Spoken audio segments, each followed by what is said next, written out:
Bienvenue sur Investissement Locatif TV, la chaîne des investisseurs immobiliers. C'est une émission spéciale diagnostic immobilier. On va parler des points de vigilance avant d'acheter. Je vais en parler en plateau avec mon invité. Juste après cette courte vidéo, c'est parti.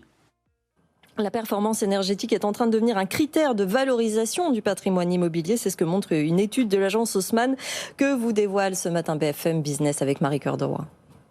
Le DPE, qui note les logements de A à G selon leur performance environnementale, devient un élément déterminant dans la transaction immobilière. Ainsi, près de 70% des acheteurs affirment que cette notation a un impact sur leur projet. Plus concret encore, 60% des personnes interrogées par l'agence en ligne Haussmann se disent prêtes à payer plus cher pour un bien plus respectueux de l'environnement. Et attention, les acheteurs semblent plutôt exigeants.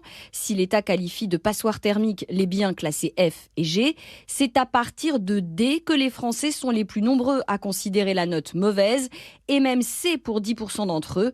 Une prise de conscience qui tombe plutôt bien, alors que le texte climat et résilience, voté la semaine dernière, va justement faire entrer dans la loi le diagnostic de performance énergétique. Et je vous retrouve en plateau. Et avant d'en parler avec mon invité, je vous invite à cliquer sur le bouton rouge, s'abonner, la petite cloche notification pour être alerté en temps réel des futures émissions. Monsieur Brevel, bonjour. Bonjour. Vous êtes spécialiste du diagnostic immobilier. On va en parler ensemble parce que ça devient un enjeu majeur et c'est un enjeu majeur pour les investisseurs immobiliers avant de passer à l'achat sur leurs biens. Est-ce que vous pouvez nous dire déjà en quoi ça consiste le fait de faire ces diagnostics immobiliers et pourquoi on les fait ? Ça consiste à réaliser jusqu'à 8 diagnostics selon l'année de construction de votre immeuble. D'accord. Ou de votre maison individuelle.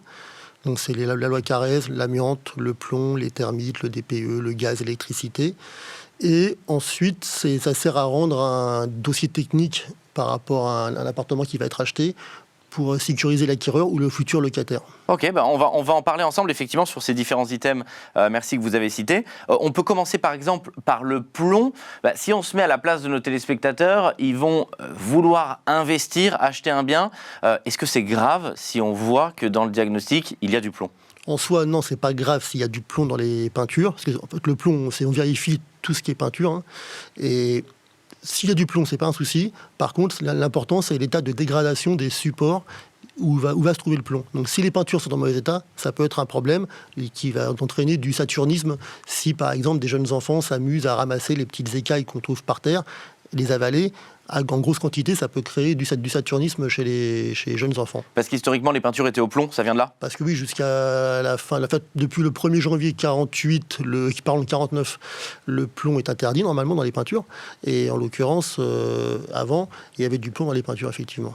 À partir du moment où, par exemple, l'investisseur va acheter, il y a des peintures qui sont au plomb, le fait de repeindre suffit ? Le fait de repeindre, alors pas l'éliminer, parce que le plomb va le plomb restera en dessous. Ouais. Et le fait de repeindre, ça permet d'emprisonner le plomb, si vous voulez. Et si la peinture est en bon état, il n'y a pas d'écailles qui vont se créer, il n'y a pas de fissure au niveau du support, donc il n'y a pas de problème particulier. Donc déjà, voilà, pour nos investisseurs, le fait d'acheter, il y a du plomb dans les peintures, le fait de refaire l'appartement, ce qu'on fait tous les jours chez investissementlocatif.com, fait que quand vous allez revenir, le diagnostic au plomb, si c'est bien fait, si c'est peint effectivement correctement et bien sûr dans les règles de l'art, on aura un diagnostic plomb, a priori, qui sera correct. Qui sera correct, et vous, même si vous faites des travaux, il sera même négatif, puisque vous allez vraiment gratter toutes les donc il n'y en aura plus. Peintures, donc normalement il n'y en a plus. Concernant l'amiante, alors c'est pas tous les jours, mais ça peut arriver que dans des diagnostics, on ait de l'amiante par exemple dans des anciens coffrages présents en partie privative. Est-ce que je peux avoir votre avis ? Est-ce que c'est grave ? Est-ce que c'est pas grave ? Est-ce qu'il faut l'enlever si c'est à l'intérieur d'un coffrage ? Est-ce qu'on distingue si c'est accessible, non accessible ? Est-ce que vous pouvez nous donner en quelques mots vos conseils ? L'amiante, la fibre d'amiante en elle-même, c'est un danger. D'accord. Ça, on le sait. Oui. Par contre, si les matériaux amiantés restent en bon état, il n'y a pas de problème particulier à avoir.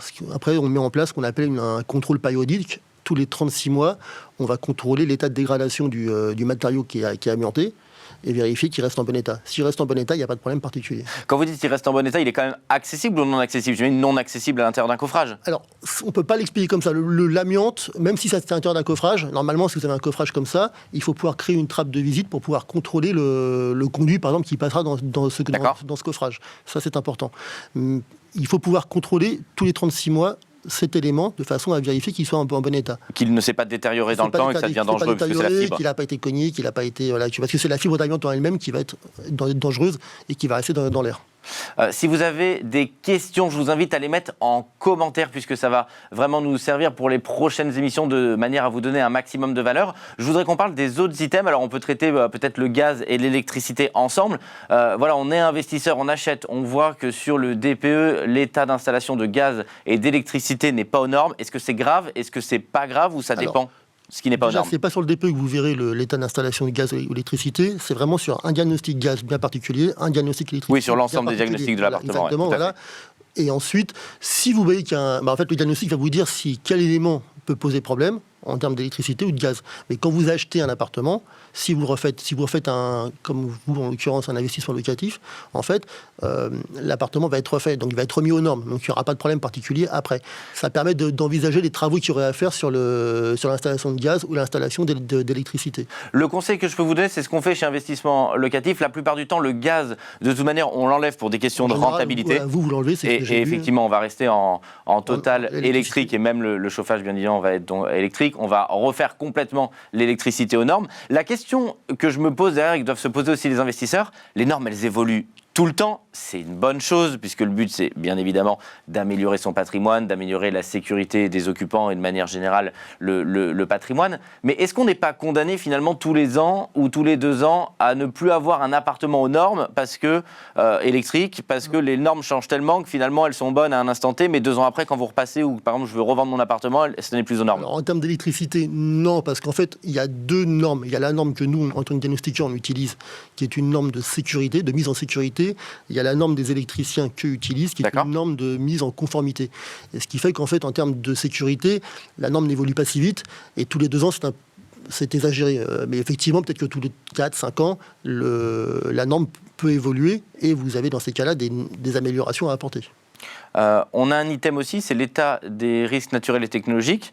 À quoi ça sert? Est-ce que vous pouvez nous en parler? Alors, en l'occurrence, sur Paris, on va contrôler au niveau de la carte que l'immeuble où vous allez acheter un appartement, ou votre maison individuelle, sur Paris c'est plus rare, mais sur la France ça peut arriver, qu'il n'est pas dans une zone dite à risque en termes d'inondation, de mouvement de terrain, par rapport à l'exposition au bruit. Il y a différents items comme ça qui sont contrôlés.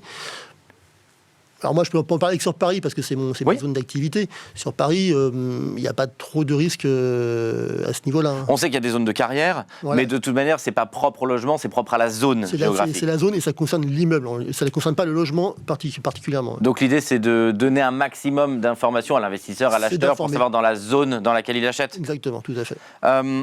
On va voir une image d'un DPE à l'écran. Est-ce que vous pouvez nous dire à quoi ça sert? Qu'est-ce que c'est? Quel est le calcul de cette lettre finalement? Est-ce que c'est à quel degré? Comment est-ce qu'on juge qu'on a un bon DPE, un mauvais DPE? Et puis comment on le calcule? Alors, comment on le calcule? Alors, nous, on utilise ce qu'on appelle la méthode 3CL. C'est une méthode qui a été mise en place par un collège d'experts qu'on va appeler les sachants. C'est eux qui ont créé ce... Ça veut dire quelque chose en particulier, 3CL? 3CL, c'est méthode de calcul conventionnel des consommations d'un logement. D'accord. Les 3C, c'est ça, et le L, logement. Ok. Voilà. Donc ça, c'était en fait, on a un logiciel, nous, qui nous est imposé par l'ADEME, qui est l'Agence de l'environnement, qui est un organisme d'État, qui nous est imposé. Donc, et grâce à ce logiciel, et grâce aux données qu'on va collecter sur place, le type de mur, le type d'isolation s'il y en a, savoir quel type de convecteur est utilisé, le ballon d'eau chaude s'il est plus ou moins récent, grâce à toutes ces données qu'on collecte, qu'on va rentrer dans le logiciel, le calcul va être fait par le logiciel et nous sortir la lettre qu'on a vue à l'écran, le classement énergétique en fait. D'accord, donc plus la lettre va loin dans l'alphabet, moins la performance énergétique du logement est bonne. On peut en parler, on travaille ensemble sur des appartements. Très souvent, les appartements des investisseurs sont des logements qui sont insalubres au départ, puisque Exactement. bien évidemment on les refait ensuite complètement. Et historiquement, il y a beaucoup de biens qui ont été achetés avec des DPE dits vierges, c'est-à-dire qu'il n'y a aucune lettre, tout simplement parce que c'était, et vous pouvez nous en parler, basé sur la consommation, je crois, EDF des précédents locataires. Alors qu'est-ce qui fait que la lettre avant c'était sur les factures, là on parle maintenant d'une norme où on mesure vraiment énergétiquement le logement. Est-ce que vous pouvez nous éclaircir ? Le DPE, la même façon de calculer le DPE, c'est basé sur l'année de construction de l'immeuble. Tous les immeubles construits avant 1948, on se base sur la méthode des factures. C'est-à-dire qu'il fallait récupérer 36 mois de factures de l'occupant de l'appartement pour pouvoir faire un calcul par rapport aux consommations réelles en kilowattheure. Mais ça, c'était quand même rare. Là, on parle de récupérer 36 mois, donc 3 ans d'historique de facturation. Alors, sur des biens qui ont été laissés à l'abandon et chez Investissement Locatif, on va complètement les transformer. Autant dire que c'est mission impossible de récupérer un historique de 3 ans, surtout si le bien avait été abandonné ou mis en location à plusieurs locataires, parce que c'est eux qui prennent le contrat EDF à leur nom. Mais vous aviez souvent, du coup, un DPE vierge, non ? Dans les appartements dont vous avez parlé, quand c'était locataires ou des immeubles qui ont été abandonnés, pour faire des appartements qui ont été abandonnés pendant longtemps, effectivement, le DPE vierge, c'était la solution qui avait été mise en place pour pallier à ce manque d'informations, en fait. Et maintenant, donc, c'est une autre méthode, c'est ce que vous expliquez ? À partir du 1er juillet 2021, il y a la nouvelle méthode. Le DPE va revenir à une méthode entièrement globale, c'est la méthode 3CL, pour l'intégralité des logements. Il y a un sujet d'actualité, c'est les passoires thermiques, c'est le fait de rendre impossible à la location des biens dont, ce qu'on appelle des passoires thermiques, qui ne sont pas suffisamment isolés. Ils sont classés en F ou en G par rapport au classement. Le classement énergétique, c'est F ou G, on considère que c'est des passoires thermiques. Déjà, votre avis, est-ce que de manière générale, sur tous les appartements dans lesquels vous ou votre équipe réalise des diagnostics, est-ce que c'est fréquent d'avoir des passoires thermiques ? Fréquent, je dirais pas jusque-là, mais ça peut effectivement arriver sur des vieux appartements où il n'y a pas d'isolation, où on a encore des vieux grilles, ce qu'on appelle des grille-pains, des vieux convecteurs électriques, le ballon de chaude n'a pas été changé, il n'y a pas de VMC ou pas de ventilation. Ça peut arriver qu'on tombe sur des appartements classés en F ou en G. Oui. Parce que là, l'intérêt, et c'est l'investisseur qui parle, il est énorme pour nos téléspectateurs qui veulent se lancer dans cette aventure de l'investissement immobilier, parce que ça veut dire que des biens qui demain, initialement, sont des passoires thermiques, qui ne pourront plus être mises en location, pour tous les investisseurs, c'est vraiment un gisement de bonnes affaires qui va être présent, puisque derrière, ils vont être complètement reconfigurés, remis aux normes, contrôlés par vous juste avant que ce soit mis en location. Donc il y a effectivement un intérêt, puisque tous ces biens qui sont aujourd'hui des passoires thermiques et qui vont se retrouver sur le marché, qui ne pourront plus être mis en location, ça va peut-être être énormément de bonnes affaires à l'achat pour tous les clients investisseurs. Peut-être ça c'est possible, en sachant que par contre, si le prix baisse de ce bien immobilier, il y aura des travaux à engager, à mettre en œuvre, de façon à ce que le classement énergétique soit meilleur et ne soit plus en F pour pouvoir louer l'appartement. Oui. Est-ce que vous pouvez nous dire les grands indicateurs ? Alors, qu'est-ce que vous mesurez pour que justement cette lettre, en fonction ce qui fait varier la performance énergétique du logement, c'est quoi ? Ces fenêtres double vitrage ? C'est ce que les murs sont isolés ? Pour résumer la chose, la partie la plus importante, c'est l'isolation. D'accord. Donc c'est pour ça que le gouvernement, en changeant la façon de calculer le DPE et en mettant la loi en place pour les passoires thermiques, va demander aux propriétaires de faire des travaux. Des travaux de rénovation. De rénovation, exactement, et notamment de l'isolation, parce que c'est quand même ça qui permet de franchir un palier par rapport au classement énergétique. Après, on vérifie aussi de tout. Par exemple, si vous avez un appartement qui se trouve en rez-de-chaussée, où on prend en compte la surface, ce qu'on appelle les surfaces déperditives. Oui. C'est les surfaces qui donnent sur l'extérieur. Donc si on est rez-de-chaussée, il y aura la surface de plancher. Si vous avez un mur qui donne sur les parties communes, par exemple, vous aurez la surface du mur qui donne sur les parties communes. Donc nous, on doit faire la surface de ce mur-là, et avec toutes les données, comme je vous ai expliqué tout à l'heure, c'est-à-dire le type de chauffage que vous installez, le type de ballon d'eau chaude que vous installez, le type de savoir s'il y a une ventilation ou pas, quel type de ventilation est mise en place, savoir si après vous... Sur Paris, c'est plus compliqué, mais par exemple, si vous installez un poêle, c'est une énergie fossile, donc ça permet d'augmenter le classement. Je voudrais qu'on parle de cette seconde lettre. On va peut-être revoir l'image à l'écran. Donc ça, on va calculer la performance énergétique du logement. Et on a une seconde lettre et un second tableau. Est-ce que vous pouvez nous en parler ? Ça, c'est les émissions de gaz à effet de serre. Qui sont directement corrélées du premier ? Qui sont corrélées par rapport à toutes les données qu'on va rentrer dans le logiciel. Le calcul va se faire et pour ce qu'on appelle la consommation énergétique et pour les émissions de gaz à effet de serre. Mais maintenant, avec le nouveau DPE qui va arriver, cette lettre, elle va être globalisée. C'est-à-dire que vous ne serez plus classé, par exemple, en C en consommation énergétique et en F, en gaz à effet de serre, si vous avez du gaz chez vous par exemple, Oui. la lettre va être globalisée. Vous n'aurez plus qu'une Donc on lettre aura de une façon. seule lettre. Exactement. On va parler du dernier item et qui est peut-être, en tout cas, le plus important aux yeux des investisseurs parce que c'est ce qu'on achète, c'est la surface.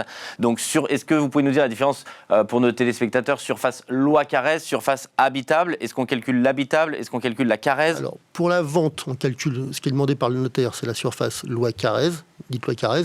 Donc ça, c'est toutes les surfaces de plancher. Oui. Et on va retirer de ces surfaces de plancher, on va déduire les embrasures de porte ou de fenêtre. Là, je parle sur Paris, par exemple. Embrasures de porte ou de fenêtre, les hauteurs inférieures à 1,80 m si vous êtes sous les Si c'est mansardé. Si c'est mansardé, exactement. On va déduire, par exemple, les caves ne comptent pas en loi Carrez si vous avez une cave. Dans une maison individuelle, alors là, la loi Carrez, ça concerne uniquement les lots en copropriété. Oui. Voilà, donc par exemple, pour une maison individuelle, on fera ce qu'on appelle plutôt une surface habitable. Donc c'est vraiment très important de se rappeler quand on est en copropriété, on va mesurer la surface dite loi Carrez, c'est-à-dire quand il y a plus de 1,80 m de hauteur. Est-ce que vous pouvez nous expliquer quelle est la nature de la surface qui est mesurée quand on est hors copropriété, une maison individuelle par exemple? Donc là, on va faire ce qu'on appelle une surface habitable, c'est-à-dire qu'on prendra uniquement les surfaces dites de plancher. D'accord. Et les surfaces si vous avez par exemple des combles aménagés. Par contre, tout ce qui est garage, tout ce qui est sous-sol, ne compteront pas en surface dite habitable. C'est pour ça que quand on fait un diagnostic comme une loi Carrez ou une surface habitable ou à boutin, on va toujours indiquer la surface habitable ou loi Carrez. Et nous, on part du principe qu'on indique quand même aussi la surface totale au sol. Oui. Parce que c'est important, parce que si vous avez un grenier ou un garage, ça représente quand même de la surface qu'on peut utiliser, et ça va quand même pondérer le prix de votre bien. Et je voudrais terminer par cet item concernant les termites. Alors, je pense qu'on a la réponse, mais je vous entends dessus. Est-ce que c'est grave s'il y a des termites? Est-ce que c'est pas grave? Et qu'on fasse la distinction aussi par un autre diagnostic qui est l'état parasitaire. Est-ce que vous pouvez nous dire la différence et vos conseils? Alors, nous, les termites, en l'occurrence sur Paris, région parisienne, on va contrôler qu'il n'y ait pas de termites dans les biens qui vont être achetés, appartements, maisons et caves, quand c'est un appartement, par exemple. Et pour donc les conseils, vous voulez savoir la différence entre le... Ouais, quelle est la différence entre les deux et puis vos conseils? Est-ce qu'il faut acheter, pas acheter? Sur Paris, les termites restent quand même relativement rares et normalement, quand on en trouve, ça va être même traité par on en informe la copropriété, le syndic, vous allez devoir qu'ils le traitent directement sur l'immeuble. Enfin, ils vont vous demander de faire traiter et eux, ils vont même vérifier par un diagnostic partie commune qu'il n'y a pas de termites dans les parties communes. Est-ce que vous pouvez nous expliquer la différence entre état et diagnostic sur le termite et l'état parasitaire? Alors, les termites, on contrôle uniquement la présence ou non de termites, qu'ils soient actifs ou pas. Et l'état parasitaire, on va contrôler tout ce qui est les champignons, les mérules, la moisissure, d'autres types d'insectes à larves xylophages, ce qu'on appelle, dont font partie les termites, mais comme la petite vrillette, la grosse vrillette, tous les parasites qui peuvent exister de manière générale. Les capricornes, tout ça, ça sera l'état parasitaire. Sur Paris, il y a un intérêt plus ou moins important, mais par exemple dans des zones comme dans les Landes ou le bassin de Bordeaux, tout ça, là, ce qui est une zone à risque, les termites sont importants. Merci vraiment pour tous vos conseils. Je vous invite à mettre en commentaire si vous avez des questions parce que c'était passionnant. Je vous invite à cliquer sur le bouton rouge, s'abonner, la petite cloche notification pour recevoir l'intégralité des prochaines vidéos. Et je vous dis à très bientôt dans une autre émission pour réussir vos investissements immobiliers. Au revoir.